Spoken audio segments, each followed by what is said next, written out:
எந்தன் பாசமிகு அன்பர்களே வணக்கம். தென்றல் கவிபாடும் மலையும் மலை சார்ந்த மேற்கு மலைத்தொடரில் துயில் கொண்ட என்னை விரல் தொட்டு எழுப்பினால் 4ஆம் புத்தக திருவிழா அன்னை. மகனே, தமிழ் மொழியின் திறம் தமிழ் அலையில் உரம் என் விரலினை பிடித்து எழுத்தை பயிற்சியில் எடுத்து குரலை இயற்கையில் தொடுத்து இழுத்து கட்டிய நரம்பாய். கருத்து செறிவில் கலக்கி காட்சி வடிவில் செதுக்கி தாள நடையில் அசைத்து 4 திசை அதிர மங்கள முரசு வலிக்கும் 4ஆம் புத்தக திருவிழா என்னை கவிபாரடா கண்ணை. நானோ மனித உணர்வு நீரில் எழுத்து மணலை கலந்து புத்தக செங்கல் செய்து உயிரையும் உடலையும் பெற்று உயர்ந்து நிற்கும் மாமகாள். ஆம், நான் 4ஆம் புத்தக திருவிழா. என்னில் தரவுகள் நாளுக்கு நாள் உயர்ந்து கொண்டே வருகிறது. என் தலைமையில் எங்கும் புது புது அணிகளை பூண்டு வருகிறது. ஆதலால் தேனி மாவட்ட வாசகர் வண்டிகள் என்னில் மொய்த்து வருகிறது. உங்கள் இதயமெல்லாம் நிரம்பி இருக்கும் இருளை அகல அகல விரட்டி மனதில் வெளிச்சம் தெளிக்கும் புத்தக சுடரின் அகலை நான் 4ஆம் புத்தக திருவிழா. நீங்கள் வரங்கள் பெற வேண்டும் என்று புத்தகங்கள் இருக்கின்றன தவம். நான் கிளியும் காகிதம் என்றும் நினைத்தால் தவறு. உங்களை காக்கும் ஆயுதம். புத்தகத்தில் விழிகள் மேய மேய அறிவிப்பையில் பசுமையாய் துளிர்க்கும். மனவெளிகள் தொட்டு தீண்ட தீண்ட உள்ளம் எங்கு மகிழ்ச்சி பூக்கும். விரல்கள் புத்தகம் புரட்டும் ஓசை, அது வகுக்கும் வெற்றி பாதை.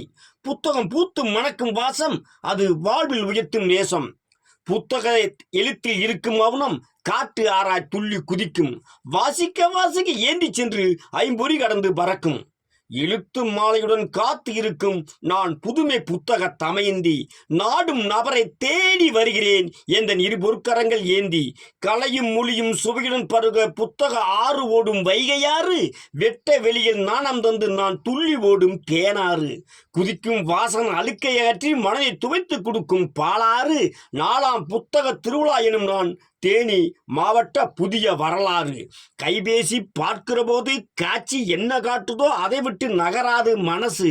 காட்சி சொல்வது மட்டுமே மூளைக்கு சட்டமிடும், அதற்கு மேல் சிந்திக்காது தட்டிவிடும். ஆனால் புத்தகத்தில் உங்கள் மனசின் நீல மகளமும் எவ்வளவோ அவ்வளவு காட்சி படர்ந்து விரியும். இது வாசிக்க வாசிக்க புரியும். கைபேசி பார்க்க பார்க்க மூளையில் சுரக்கும் திரவமோ செல்களை பழுதாக்கும். புத்தகம் வாசிக்க வாசிக்க மூளையில் சுரக்கும் திரவமோ செல்களை புதிதாக்கும். மகனே, நானே பேசிக் கொண்டிருக்கின்றேன், நீ பேசு என்றால் 4ஆம் புத்தக திருவிழா தாய்.